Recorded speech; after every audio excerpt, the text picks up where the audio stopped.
May I share a secret with you? When I was a Trinitarian, I had several arguments that I thought were biblically strong for why I should believe in the Trinity. However, I also had a few arguments that were somewhat subtle. And as a result, I was a little bit more secretive about them. I didn't really talk about them openly or often. Nevertheless, I found them personally compelling whenever I would study the scriptures. Now, these arguments are based on nuances of the language or of the text that maybe others wouldn't appreciate, but for those who were in the know, it was very strong proof. So I'm sure you're wondering what was this argument that was subtle and strong, but yet you kept secret? It was the belief that the word Elohim actually was a way of God communicating that he was a Trinity. Now, for those that know, you know that the Hebrew word for God in the Old Testament is a plural word. The singular form of the word is El. In the plural, it's Elohim. What's even more spectacular about this is that pervasively throughout the Old Testament, this plural word Elohim is accompanied by singular verbs, adjectives, pronouns. That blew me away when I learned it. And the more I dug into it and just saw how pervasive it was, the more I was convinced that God was subtly, yet surely teaching the Trinity, even from the first sentence in the Bible. Now, I'm pretty sure I wasn't the only one. In fact, if you're watching this video, very likely you also considered this as an option. However, I learned later as a Binitarian, but to some degree, even as a Trinitarian, that this argument is really not solid. In fact, it's highly problematic. And what I've learned is that there are Trinitarians who are very much aware of this. I'll actually give you a reference to one later on in the video, but you'll find that they don't always talk about this as openly as they should. And as a result, there are people who are not aware of the problems of this, who continue to hold this view, or even if it's secretly and quietly, thinking that they have a compelling reason to believe the Trinity when they really do not. This video is not just for non Trinitarians who would agree with me on this point. It's especially for Trinitarians, because even if you continue to believe in the Trinity, you should not believe in the Trinity based on this argument. And I'm actually going to show you arguments that even Trinitarians would agree with, and even the conclusion that Elohim doesn't equal the Trinity. So hopefully I pique your curiosity. This is the Biblical Binitarian channel, and my name is Mario. Let's begin. So the first thing that we will do is we're going to go to the primary text that actually is usually quoted when this concept is being described and discussed. It's coming directly from the first chapter of the Bible, the book of Genesis, chapter 1. Let's turn and let's actually look at what this text says.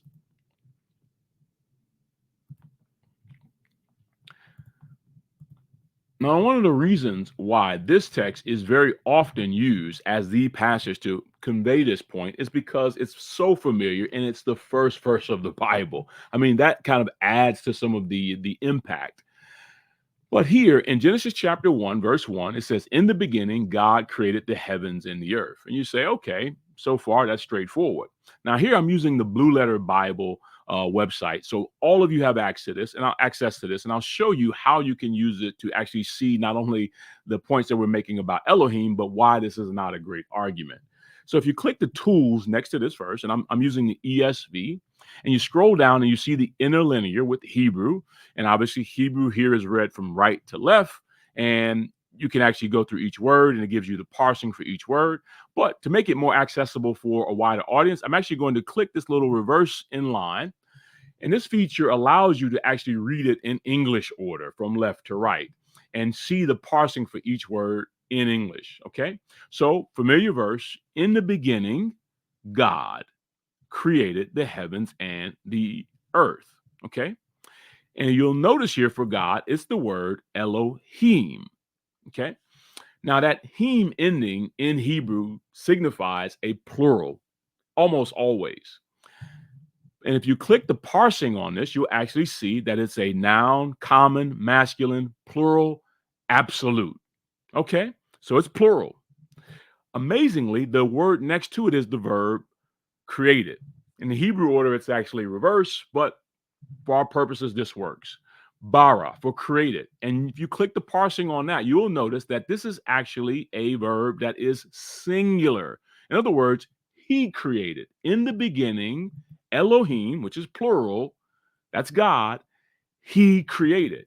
Now, that's why no one would translate this as gods, because the verb is singular. In the beginning, God, plural, he created.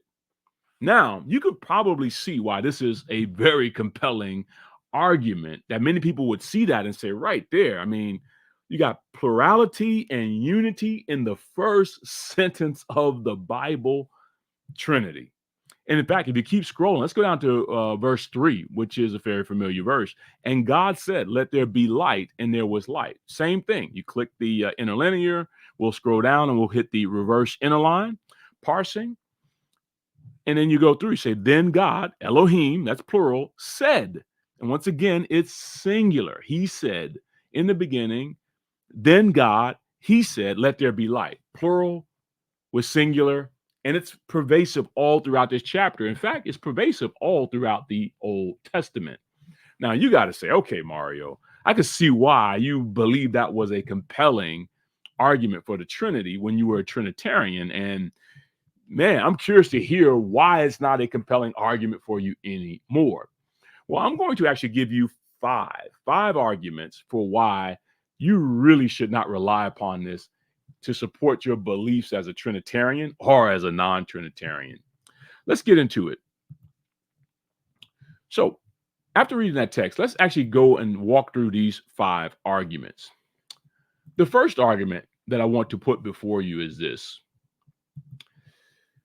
Elohim is used for pagan gods. Now, there are several passages I could go to, but I actually want to go first to 1 Samuel chapter 5, verse 7. Now, this text actually is very familiar to most people. And as soon as I start reading it, many of you are familiar with this setting and the scenario of what's going on in this text. So that's why I think it's a great text to actually take a look at. Let's go to 1 Samuel, once again, using blue letter 5. Okay, and we're going to go down to verse 7. This is the case where the Ark of the Covenant that the Israelites possessed in the tabernacle was now taken captive by the Philistines, and it was causing them quite a bit of problems, right? When you get to chapter 5, verse 7, one of the main, familiar examples is when they actually took the Ark of the Covenant and they put it into the pagan temple of Dagon. Now, there's no doubt about it, Dagon was a false god. What you may not know in 1 Samuel chapter 5, verse 7, that the people of Ashdod, the Philistines, when they started talking about God of Israel, they're actually going to use the word Elohim. Now, I believe that whoever's writing Samuel is very likely translating their words and their concept, their thoughts into Hebrew. But there's something very interesting that happens in this passage. Number one, obviously, God is called Elohim, but also Dagon. Let's take a look at it. So we go to the tools and we go to, let's use the reverse inline here again in verse 7.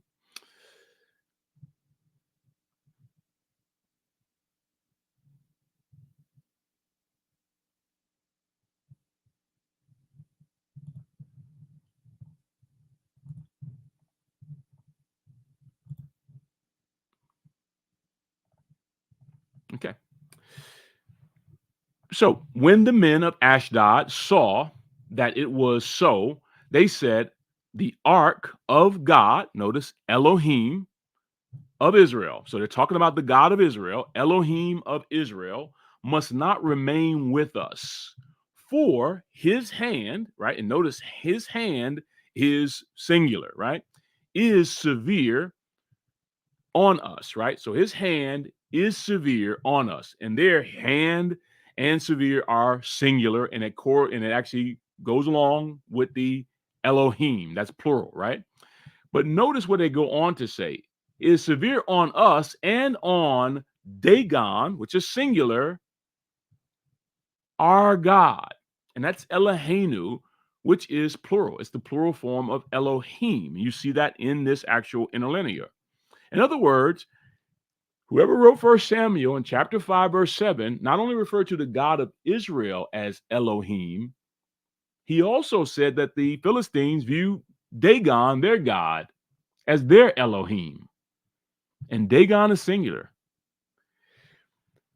This is powerful because very often Trinitarians assume that because Elohim is a plurality and a unity, then it can only be applied to the true and living God. And therefore, we definitely know that it's a Trinity. So when you see a passage like 1 Samuel 5:7, and I'll show you a few others, actually, I'll show you one other, but there are others. You start to say, wait a minute, Dagon's not a Trinity. How can Dagon also be an Elohim? Singular Dagon, plural Elohim. So if that's that's all that's required to be a Trinity, then Dagon's a Trinity. Okay.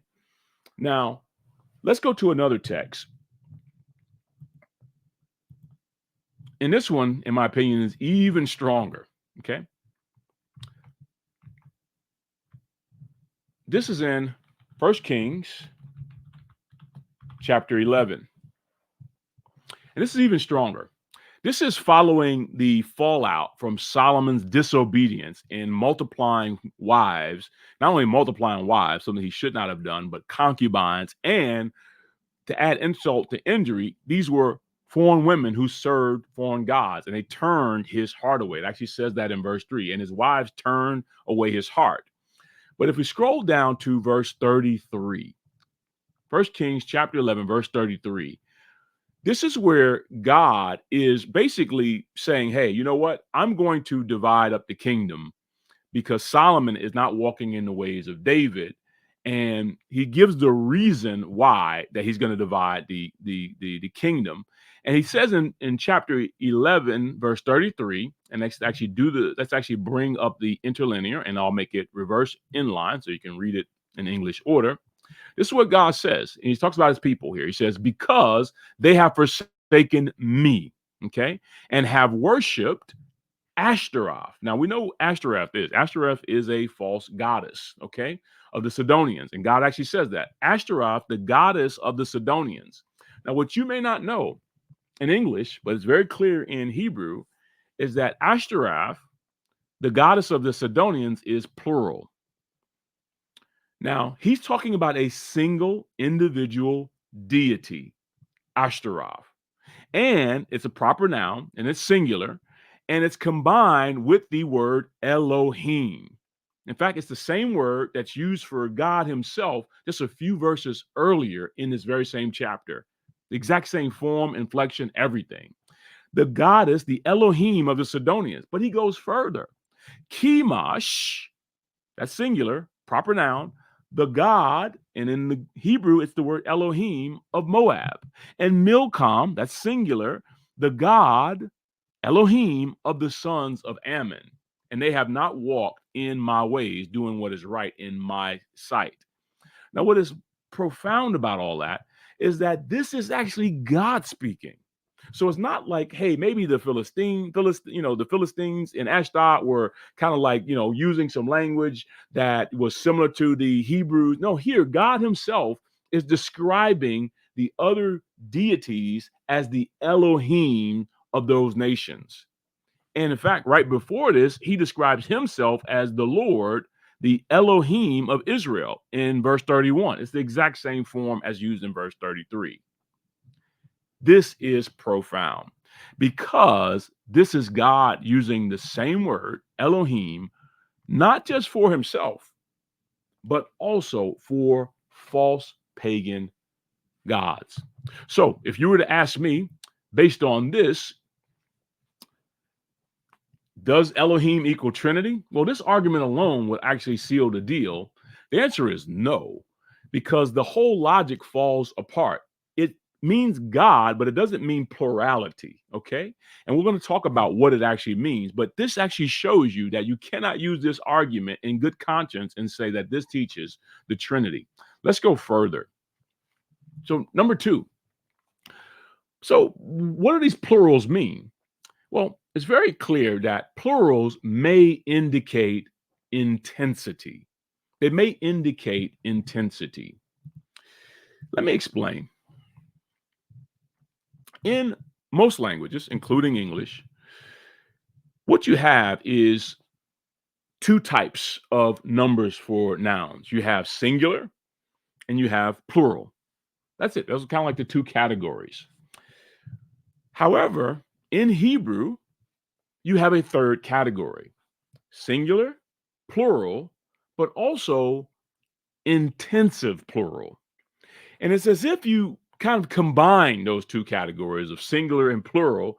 And in this intensive plural, you really are emphasizing that something is great, or it is enormous, or immeasurable. And that's why it's called the intensive plural, because it's used to actually underscore and to emphasize the significance of what's being discussed. Okay. And so, one of the things that you find in Hebrew is that there are words, including Elohim, that are used as a Hebrew intensive.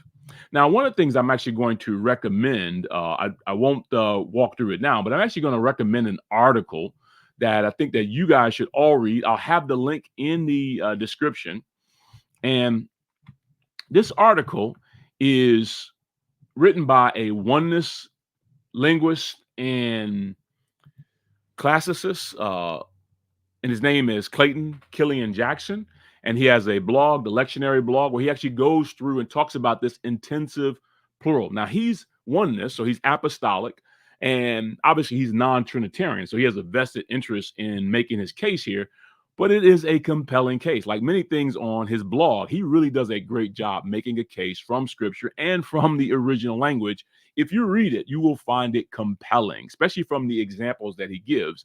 But he actually underscores how in Hebrew there is a concept called the intensive plural. Now, if you want to find out more about it, you can actually Google that concept. And there are scholastic papers that have been written for centuries about the intensive Hebrew, okay, plural. And so as you go through, I want you to take note of that. Now, I want to show you some examples of this because I want to put it over the top for you. So in this particular slide, I wanted to highlight two passages. One is Exodus chapter 7, verse 1. I won't read it. It's a familiar passage, but it's where God basically tells Moses that when he sends him doing the miracles to Pharaoh, he says, I will make you as a god or like a god to Pharaoh. Now, there, you may not know it, but the word there for Elohim is the word, I should just say, the word for God there is the word Elohim, which is plural. Now, most people are unaware of that. What's interesting is the fact that God can apply it to Moses shows you that he's emphasizing something, but not necessarily saying that Moses all of a sudden was going to become a Trinity, right? By doing these miracles, Moses was going to become a Trinity. Now, I've been on the internet long enough. I'm sure there's someone right now typing in the comments, well, when Moses went, he went not by himself. He also went with Aaron. And so he kind of was like a Trinity. It was him and Aaron versus, I'm going to say, stop while you're ahead. That's not what he said. He actually said, I'll make you as a god to Pharaoh, and Aaron's going to be your prophet, right? He's going to speak on your behalf. So no Trinity there. When he says, I'll make you as Elohim, he's basically saying, Moses, I'll make you as God to Pharaoh. He's going to look at you as a deity based on the things that you're going to be able to do in my name. Now, he didn't say, I'm going to make you into a Trinity, but I'm going to make you as God. That's how most translators translate it, and rightfully so. But it is the word Elohim, and Moses is not a Trinity there. Let me give you another example, and this is actually one I actually want to show you, and this is from Genesis 42. Elohim is not the only word that can operate as an Hebrew intensive plural. There are many other words. For example, even in Genesis chapter 1, where it talks about the seas, where it says God gathered all the water into one place and he called the waters the seas. Well, that's an example of a Hebrew intensive plural, where he's calling the sea, the waters gathered into one place, but he calls it seas because it emphasized the immeasurability, the enormity of the seas, of the waters, right? And there are many other examples, even in Genesis chapter 1 and beyond. But here's one that many people don't know. The word Lord, which is obviously applied to God, and for God it is used as a plural in many cases. Adonai is a plural, but it's not only a word that's applied to God in the plural, it's also applied to other leaders. It's the word Adon, which means leader, our Lord, our master, and it has a plural form, an intensive plural form. Let me just show you this in Genesis chapter 42. There are a few examples where it's used of Joseph. So I'll actually bring up a few of these so you can see it for yourself. Let's go to first to Genesis chapter 42.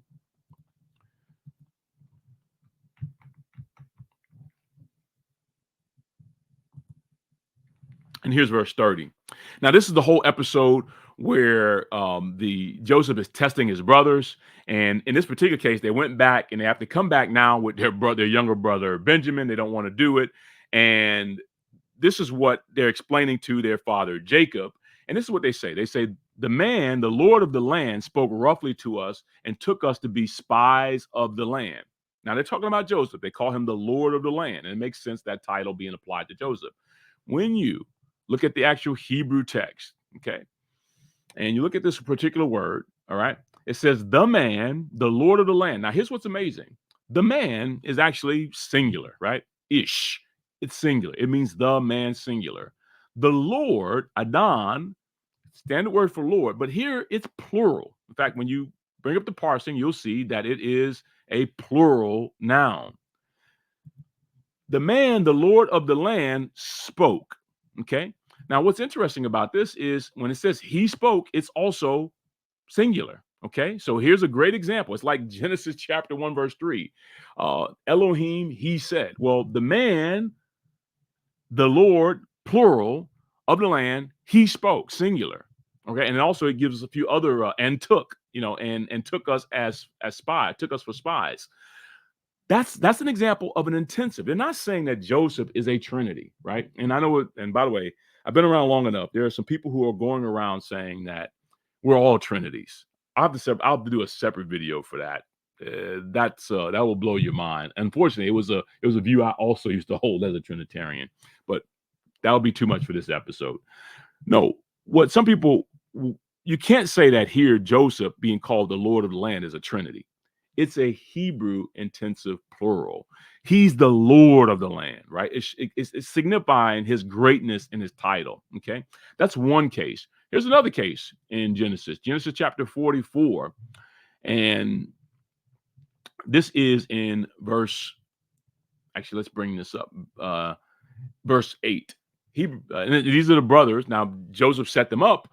He put the cup, had his steward put the cup in their sacks and sent them off. And then he told the steward to go after them and accuse them of stealing his Lord's cup, right? That he used for divination. And obviously this is a nice concocted episode to test the heart of these brothers. But notice what they say. Now this is the brothers of Joseph, and this is what they say. Okay, when you go into the Hebrew again, 44:8, this is what it says: "Behold, the money which we found in the mouth of our sacks, we have brought back to you from the land of Canaan. How then could we steal silver or gold from your Lord's house?" Okay, now house is singular. In fact, gold and silver are also singular.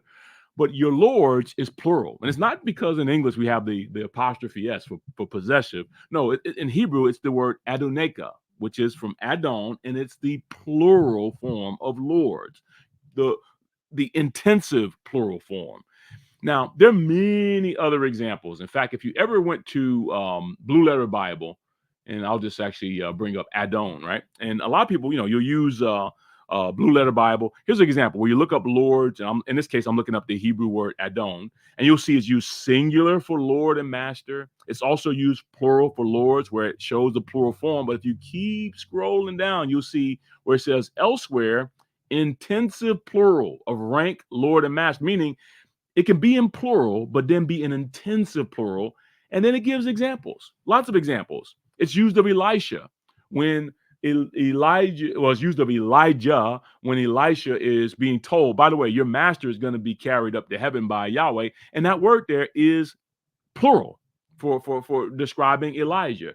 And there's other examples, some of in Judges, some of obviously Joseph and others. But you'll see that there are several examples where just this one word, Adon, a title, can be used as an intensive plural. That's how it's listed in this lexicon on Blue Letter Bible.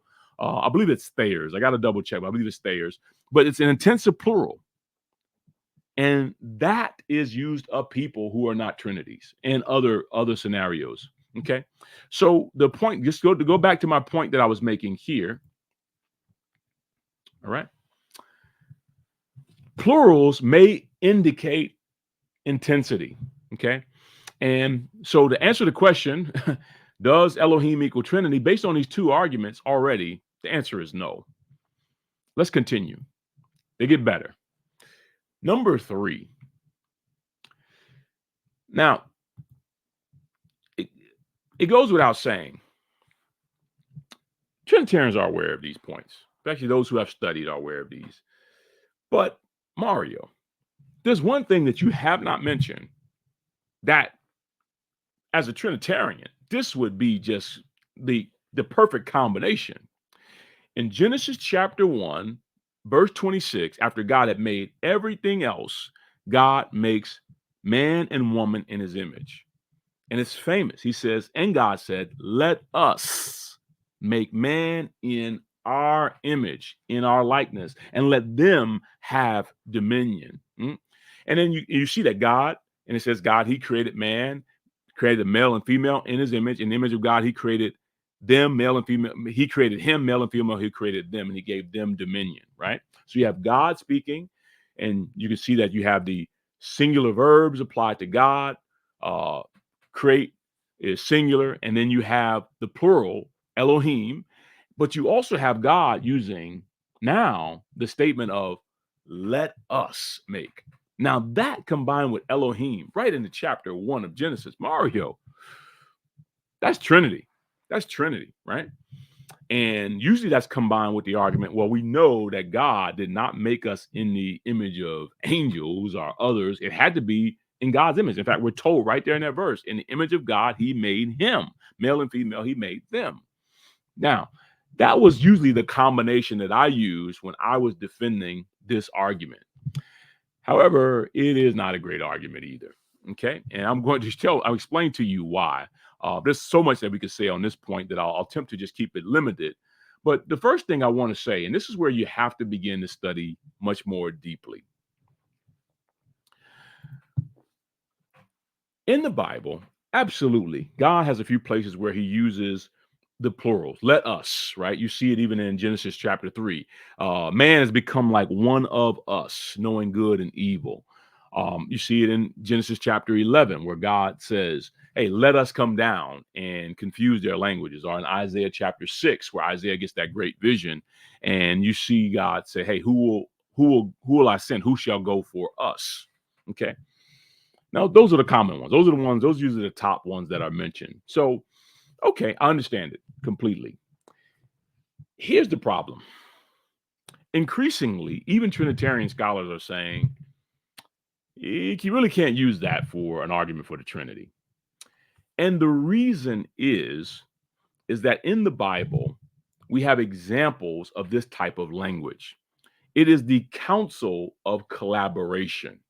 And now all that's required is you don't have to have multiple persons within you to do this. You just basically have to have others around you to do this. I'm going to begin with Genesis 11, and I'm going to actually then expand very specifically on who I believe that God was speaking to in Genesis chapter 1, especially as a Binitarian. But in Genesis chapter 11, let's just actually turn there. And what I want to show you is the entire context there, because there, God not only uses the let us language, but we also see others who use the let us language. Let's go to Genesis chapter 11. And here we'll just read the straight text. Okay. Now, this is the Tower of Babylon, and you'll see a number of familiar things here. It says, "Now the whole earth had one language and the same words." Okay, I would love that. That would be great, right? And as people migrated from the east, they found a plain in the land of Shinar and settled there. You get the picture. And they said to one another, okay, so here's where the council is occurring. Come, let us make bricks and burn them thoroughly. And they had brick for stone and bitumen for mortar, right? Then they said, come, let us build ourselves a city and a tower with its top in the heavens, and let us make a name for ourselves, lest we be dispersed over the face of the whole earth. So they clearly are disobeying God when he said, go forth and spread out and multiply. And now they're using this let us language to say, hey, we're together. This is the council of collaboration. They are going to do this together. They are going to co-labor. And they're taking counsel with each other to say, hey, this is what we should do. And they are getting on the same accord. And the Lord came down to see the city and the tower which the children of man had built. And the Lord said, behold, they are one people, and they all have one language. And this is only the beginning of what they will do. And nothing that they propose to do will now be impossible for them. And he, in one sense, he kind of parallels their language. He says, come, let us go down and there confuse their language so that they may not understand one another's speech. And God dispersed them over the whole face of the earth. What this means is God is taking counsel with someone, and he is describing a work that they will do together, right? Co-laboring, come, let us go down. And all that's required here is that God have a counsel, and that God take counsel with his counsel and speak in this way. Now, I'll tell you what I believe in Genesis chapter 1 when God made man, who he specifically was talking to. But I want to just pause on this point. Increasingly, you're hearing from multiple segments of scholarship, even believing Trinitarian scholarships, that, hey, there is a such thing as a divine counsel, that there are heavenly beings. In fact, we dare say we can call them Elohim, gods, right? Sons of the Most High, most famously Psalm 82. But also you have Psalm 89, which doesn't get read that often, but I just want to read it for you and let you hear it. God very often in the Bible is not alone, okay? And let me actually read this for you so you can see what I mean, okay? Because God is in charge, he's the one who is speaking, but he has the ability to say, hey, this is what the plan is. This is what we should do. And obviously, he's talking to his counsel. How do I know? Let's actually go to Psalm 89, and let's begin at verse 5. Okay? This is what it says about God. Let the heavens praise your wonders, O Lord, your faithfulness in the assembly of the holy ones. Now, I want you to hear that. God, you are to be praised. And it's talking about the heavens. And your faithfulness should be praised in the assembly of the holy ones. So there are holy ones, angelic beings, powers, thrones, dominions. And God has an assembly of them, sons of the Most High. He goes further. He goes deeper. For who in the skies can be compared to the Lord? Who among the heavenly beings, and here it's actually B'nai Elohim, the sons of God, is like the Lord, okay? A God greatly to be feared in the council of the holy ones, and awesome above all who are, notice this, around him. And then it goes on to call him, O Lord of hosts, right? So you can see God is not alone. He is supreme. So they can even ask, you're awesome above all who are around you. And they can even say, who is like you? but God is the ultimate divine head of, and I'm going to say it, a divine council. Now, many of you are familiar with the works of Dr. Michael Heiser. I should say the late Dr. Michael Heiser, and his book, The Unseen Realm. There are videos online where he actually walks through this. When he was asked about Genesis chapter 1, he pretty much said, when God said, let us, he wasn't talking to the Trinity. Now, he's a Trinitarian scholar. But the reason why he says that is God is always talking in the midst of his assembly. So even if you have to, even if you're a Trinitarian, like Michael Heiser, you have to believe that God has an entourage, right? In fact, there's organizations around him, their thrones, their powers, their dominions, and he sits as the head of the council, and he can speak to his council. In fact, that's why he has a council. He convenes the council and he gives direction and order, and sometimes he even asks a question, right? And other times he'll make direct statements, but his will is always executed. Now, this is a Hebrew way of viewing God in the heavenlies. I got other passages that I want to show you. Let's go to, and here's a very familiar passage that you may not have read in detail, but let's go to Daniel chapter 7.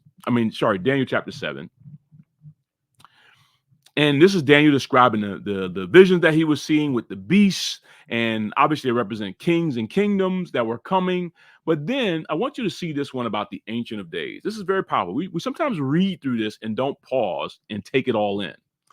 As I looked, thrones, that's plural, thrones were placed, and the Ancient of Days took his seat. So there were thrones, multiple thrones, and the Ancient of Days took a seat. Now, what are those thrones for? Are they just spectators? They just sit there and, they just kind of like just soak on all the glory and don't do anything, don't decide anything, don't make any judgments, don't have any. No, right? In fact, if you read Daniel, you'll see they're very active. And the Ancient of Days took his seat. His clothing was white as snow, and the hair of his head was like pure wool. His throne, singular, so he has a throne that's distinct from the other thrones. His throne was fiery flames. Its wheels were burning fire. You see similar imagery used in the book of Ezekiel. Now, notice what it goes on to say. A stream of fire issued and came out from before him. Do you think he's unique? Do you think he's set apart? 1,000 thousands served him. That's a large number, right? In our day, we would say millions, right? And 10,000 times 10,000 stood before him. Now, you got those thousands of thousands are serving him, attending to him, waiting upon him like a king. And 10,000 times 10,000 stood before him, ready to do his will. And then it says, the court sat in judgment. Now, you want to know what those other thrones were for? It was for the court to sit upon. The court sat in judgment, and the books were open.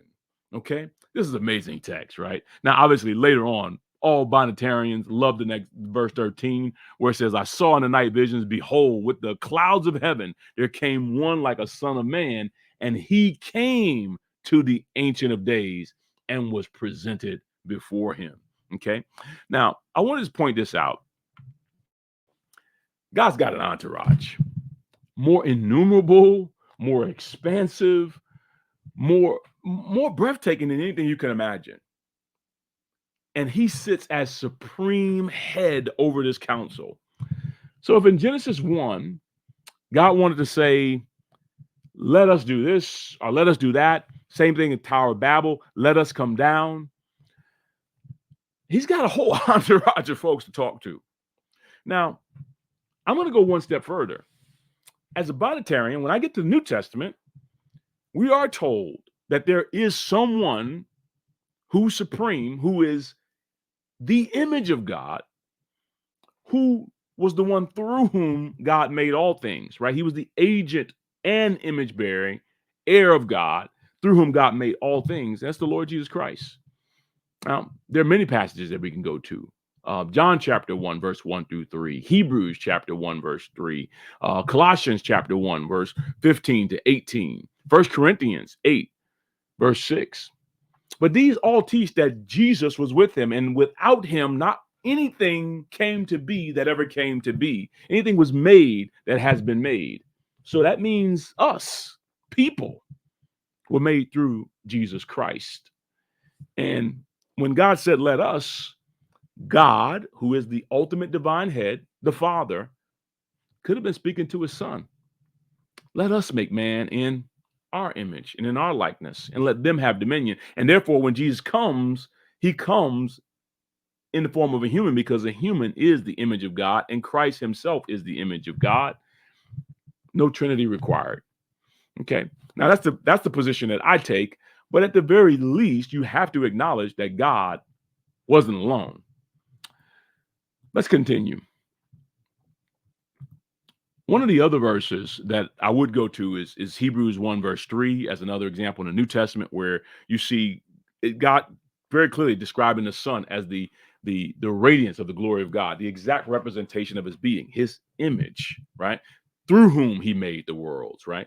And then you see later in verse 8, 10, 11, where we actually have passages where the Father is talking to the Son, including his declaration that it was the Son who laid the foundation of the earth and the heavens are the works of his hands. Okay, that's the Son. So you can say let us and be talking about us, right? So no problem there, and I think that part is clear. Let's go further. So I would say that argument basically shows that Elohim doesn't have to equal Trinity, even if you consider let us. Okay, let's go to the next argument here. Here, the point I want to make is the Greek Old Testament, called the LXX or the Septuagint, and the New Testament, which is written in Greek, they use a singular word for God, theos. In fact, as they're translating this Hebrew word Elohim, they do not translate it as a plural. Now, that would have been compelling if they kind of like said, hey, you know what? Even though this Greek is like English, it doesn't have a intensive plural. It just has singular and plural. But if I'm translating it over and I want to, retain this, then they could have done something to just basically retain it and, make a very unique reading where you use theoi, which is plural for theos, and some singular verbs and nouns and pronouns, and kind of almost carry that over. But they don't. In fact, the Jews who translated the Septuagint, when they translated Genesis 1 and 1, they translated it as singular, theos. Let me just show you this. This is often missed by many people who want to make this case. Let's actually go back to our Genesis 1 and 1 text. Okay. And let me show you this. This is something that you can do. So back to Genesis 1 and 1. In the beginning, God created the heavens and the earth. And let's click the tools. Now, what you can do is here you can actually see Septuagint, right? Now, if you scroll down further, you'll actually see the Greek text written out. In arche, ekpoesin, ha theos, ton, uranon, kai, tain, gain, right? In the beginning, he made the God, the heavens and the earth, okay? But if you want to parse it out, you can click the Septuagint, and obviously Greek reads from left to right, so no need to reverse it. But you can scroll through each of the Greek words, and here in arche, and as you scroll through, it'll tell you what the parsing is for that word. And here's the word for God. Ha is the definite article, theos, and it's a noun, it's nominative, singular, masculine. Okay. In fact, I'll just make the overarching statement. They always translate it as that. The God. In the beginning, the God. He created the heavens and the earth. And that becomes the pattern. Now, I know what you're saying. Okay, now that's the Septuagint. That was translated by non-Christian Jews 200 years before Christ. They didn't have the revelation of the Trinity. So, of course, they're going to translate it as theos. But when you have the incarnation of the Son and the outpouring of the Holy Spirit, after that, now the apostles and the Lord Jesus Christ, they're going to talk in Trinitarian ways. Well, that becomes part of the problem. So even if you go with that, in the New Testament, when they quote the Old Testament or allude to it or refer to it, they still use theos, ha theos, the same thing that the Jewish writers did in the Septuagint. And in fact, they'll use it in ways that becomes problematic if you're trying to make it be Trinity. If you're saying Elohim means Trinity, meaning it refers to the plurality of God and unity, right? Unity and plurality, plurality and unity. That's what Elohim means. You got a problem because when they bring it over into the New Testament and quote that word, those words, they use theos, God, but then they'll take the word that originally was God, Elohim, in the original quotation from the Old Testament, and they'll show that it can't mean plurality. In many cases, it means the Father. Let me show you some examples of this so that you can see this for yourself. Let's go to 2 Corinthians chapter 4, and we'll actually begin at verse 4.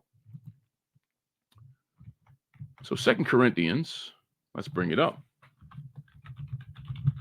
Now, this is in Greek, obviously. English translation of the Greek text. But when you go to 2 Corinthians chapter 4, all right, and let's begin at verse 3.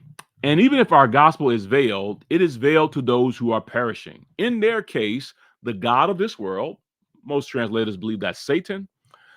That's theos, by the way. The God of this world has blinded the minds of the unbelievers to keep them from seeing the light of the gospel of the glory of Christ, who is the image of God. By the way, that ties back to my other point I was making.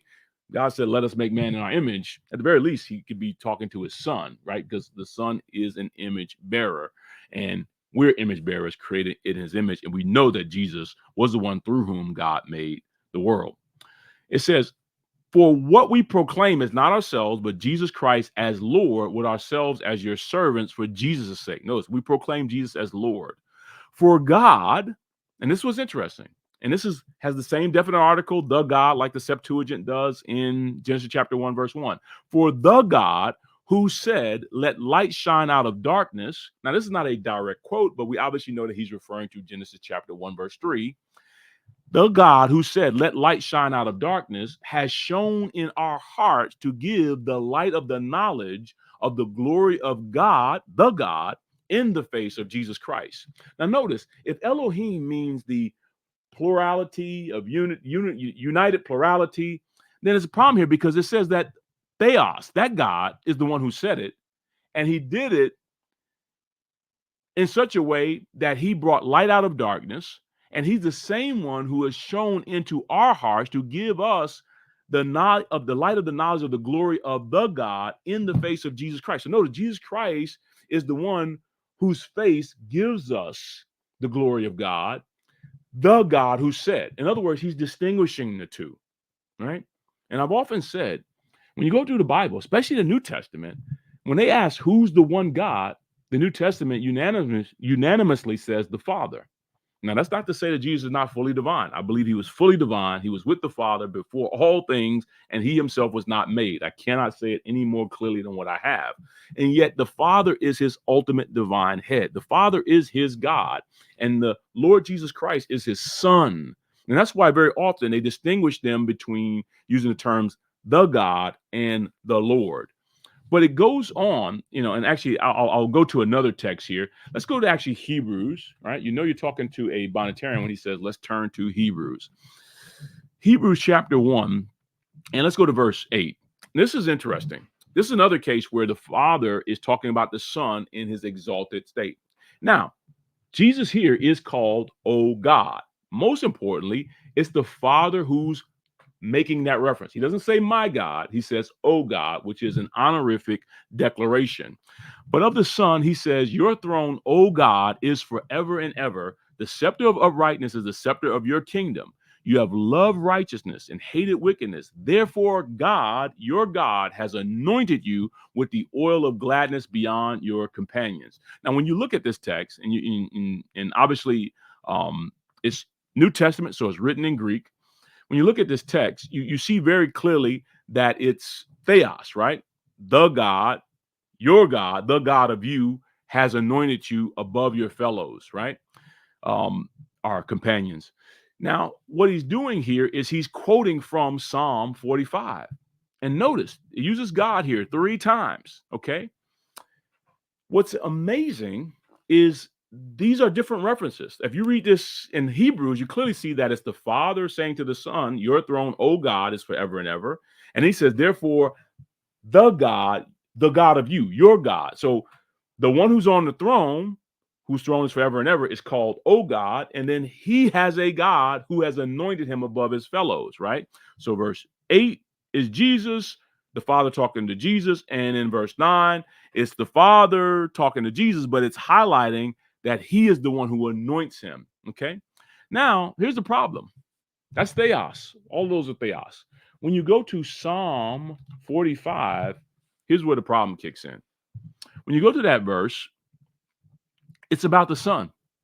And obviously, it could be about a royal king being, being enthroned or, being honored. But we know ultimately this is about Christ, right? And all of the things are about our messianic descriptions. When it gets to verse 6, where it says, "Your throne, O God, is forever and ever. The scepter of your kingdom is a scepter of right," a clear messianic declaration.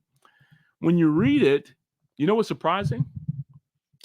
It actually uses the word Elohim. Okay? Elohim. It's right here in the Hebrew. Oh God. It's Elohim. And it's in the plural. So unless you believe that Jesus is the plurality, you got a problem here. It's a description of him as divinity. Okay? But it can't be plurality, just like the other verses can. Your throne, O Elohim. So plural, no, it doesn't work, right? Because he's talking about a singular individual who we all agree is the Son. And similarly, when we go down to the next verse, okay, and see the Septuagint obviously carries over that rendering. When we go down to the next verse and we see God has anointed him, his God has anointed him above his fellows, it's the same thing that plays out. It's Elohim. Therefore, Elohim, your Elohim, has anointed you, right? And there, I believe it's Eloheinu. I'll double check, but Elohim, your Eloheinu, has anointed you. We know that God is the one doing the anointing. But wait a minute. But is it your Eloheinu? Is that just the Father and the Spirit? And Jesus is the Elohim? It doesn't work that way. It can't just simply mean Trinity when we see it specifically applied to the Son, and the writer of Hebrews says it's the Father saying it to the Son. Notice he doesn't say it's the Father and the Spirit. The writer of Hebrews never says it's the Father and the Spirit doing anything. It's the Father saying this, and you have it one on one, and either one, the word Elohim can be applied, and it doesn't mean plurality. It just means intensity. That's the point that I wanted to make. And it's used here of Jesus as well as of his Father. Okay. Let's go to the last argument that I have here. And this one, as I said before, this one is a no. Okay. I put a no on that one. Let's go to the last argument here. And this one to me clinches the deal. Not only is Elohim used of pagan gods several times throughout the Old Testament, not only are in plurals may be used to indicate intensity. Not only does let us not equal the Trinity, not only do we have the Septuagint in the New Testament using theos, where the Old Testament used Elohim. Here's the biggest problem. When you make this argument, secretly or openly, you're by yourself. And when I say you're by yourself, I don't just mean with scholars. I'll give you examples of some scholars who don't support you in this. One of the links I'll have in the description is for Dr. Robert Bowman Jr. He has an article where he writes about the Trinity. And when you look at that section, and actually I'll bring it on the screen because I like to show and prove. But when you bring that article up, what you'll see, he has an entire section about Elohim. And in that section,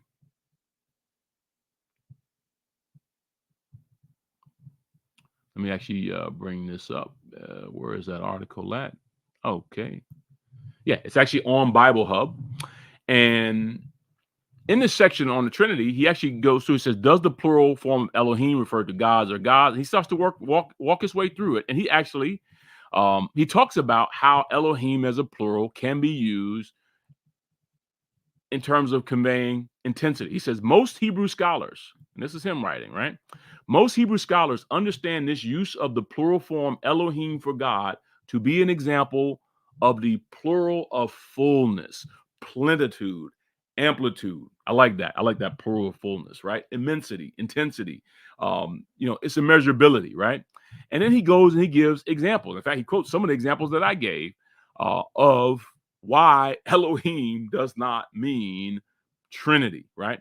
And he obviously, believes in the Trinity, but he uses this to say that's not a good argument, and he basically saying don't use it, right? So when I say you're on your own, that's one example. You're on your own. I have other examples. You could take a scholar like Robert Letham, who I actually have quite a bit of respect for, on his book Holy Trinity, really good book, thick book. And quite a bit you can learn about it. In fact, he even talks about Binitarian passages and how the New Testament is explicitly Binitarian and only implicitly Trinitarian. So he's a believing scholar. He believes the word. He believes in full inspiration of the word, and he believes in the Trinity. He studies the history, and he basically comes to those conclusions. But what you'll find is a scholar like him, as much as he's trying in the Old Testament to make the case for the Trinity, he will not use the Elohim argument. Now, some may say that's an argument from silence, but no, he actually has a section where he's giving you all of the evidence for the Trinity in the Old Testament, and he does not mention that one. Okay. In fact, he's even tentative on the let us one as well. So I say all that to say you're alone, but let's go even more specific on where you're alone at. You're alone because when we come to the New Testament, no one makes this argument. I mean, Paul knew Hebrew. The writer of Hebrews knew Hebrew. And the others likely did also. Matthew, John. But nobody, and I mean nobody, makes this argument. No one goes and takes a passage from the Old Testament where Elohim is used, and then in the New Testament say, hey, by the way, just to make it clear, when we say the Old Testament said God, it was plural, but here we know that that's Father, Son, and Spirit. There's no place that puts it together like that. Now, you can assume that, and that's part of the reason why I kept it secret. If I had a passage like that, I wouldn't need to keep it secret. I mean, Trinity I would just go straight to that New Testament passage and just say, hey, Trinity, and then every place in the Old Testament, I would just say, hey, you do know it says in, 3rd Corinthians, X, Y, or Z. But there is no passage, right? Let me show you a nice little nifty little thing here that you can use in your own study. Bible Hub, right? Since it's free and everyone has access to it,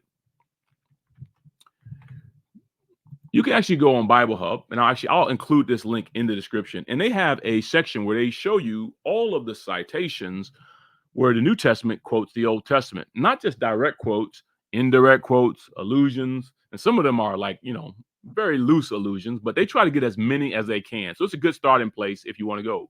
And they break it up into sections, right? So here's part 1 where they start with Matthew, and then they show you this is the passage in Matthew, and you can actually hover over it and see it. And then they show you the Old Testament text. And sometimes there's more than one. They'll put an asterisk if it's just an allusion to that text, meaning it's not a direct quote, but he's clearly, deriving something from it.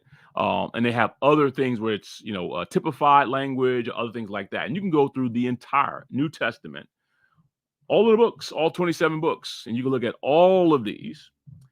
And here's my challenge to you. Find one where they take the word God, Elohim, in the Old Testament, and then apply it in the New Testament and say, this is the Father, Son, and Spirit. Or we now know, yes, it said God, but that's plural. That's more, that's one who's many or something like that, right? Multiple members, they have terms that they can use. Show me anywhere where they do that in the New Testament. What I found in the New Testament is that, like I showed you in Hebrews, and as I also point out in 2 Corinthians, they'll take a passage that has Elohim They translate it as theos, God singular, and then they clearly use that of the Father. Or if they're using it of the Son, you clearly see it's a messianic title being applied to the Son, or a description being applied to the Son, or the Father's talking about the Son. And you clearly see that that dynamic is of a distinct someone, right? And you don't see three. You definitely do not see three. Now, what's profound about this is, let's go to a text, and this is one that and actually I'll have the link for this in the description. But here's First Corinthians. Okay, we don't have to do all of this. If you're working this hard as a Trinitarian, and this is what I was doing, I was working real hard. You're working too hard, because Paul tells us what to believe. He has a passage where he talks about polytheism, and he talks about the one God belief, and then he tells us what we are to believe as Christians. Okay, and this is what he says. Okay, he goes in, he's talking about food offered to idols. I won't go into detail on it here, but let's begin at verse 4. He says, therefore, as to the eating of food offered to idols, those are the false gods, that's like Ashtaroth, Chemosh, Milcom, Zeus, Hermes.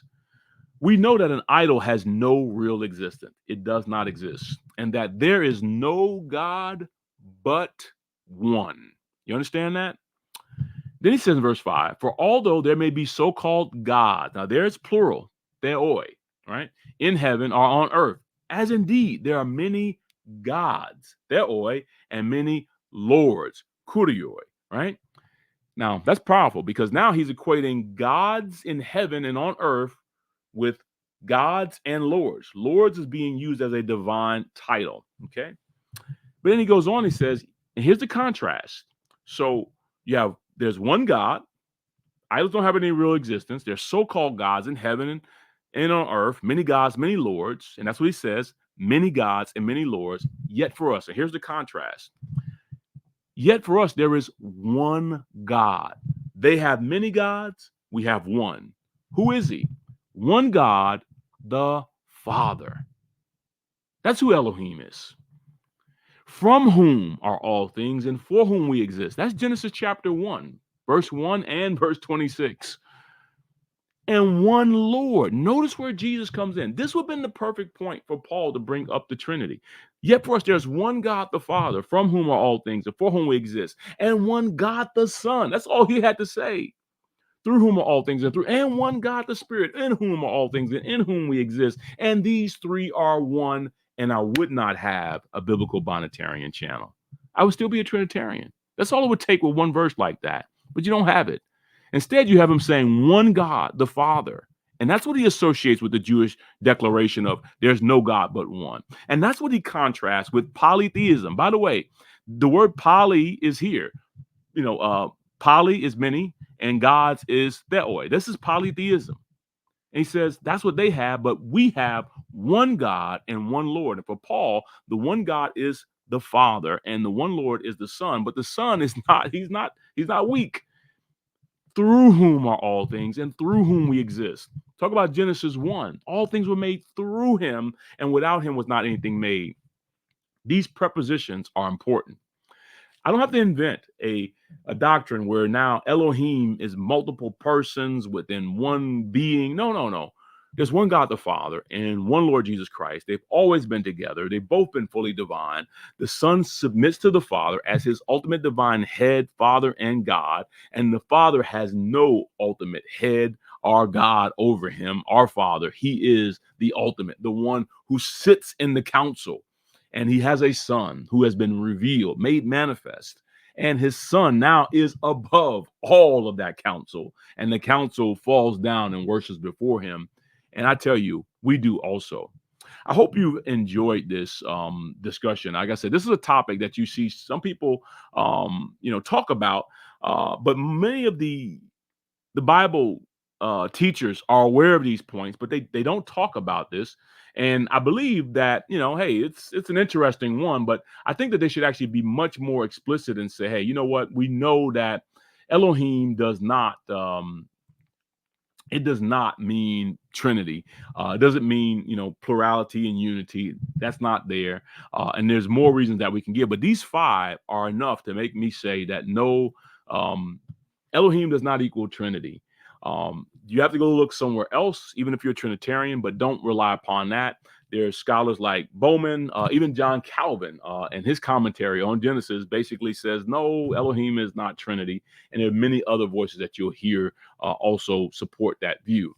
And I want to tell you, instead of relying upon that, maybe you should actually go and study the Bible for yourself from Genesis to Revelation. And you ask yourself, why doesn't the Bible tell us very clearly what to believe? Like I just showed you in 1 Corinthians 8:6. And many other places. Now, I have other videos on this channel that you can take a look at where I do that. I go through the Bible and I make the case. One of them is I have a video where it's a playlist where I actually go through the proof text, the common proof text, 5 common proof texts that's used for the Trinity. And you start to hear, wait a minute, they're Binitarian answers to all of these. And they're not only answers, they're from the context down to the original language that you will hear. Also, I'll have linked here a video where I actually provide 5 arguments where I debunk the Trinity. I go very detailed, go very thorough, and I debunk the Trinity.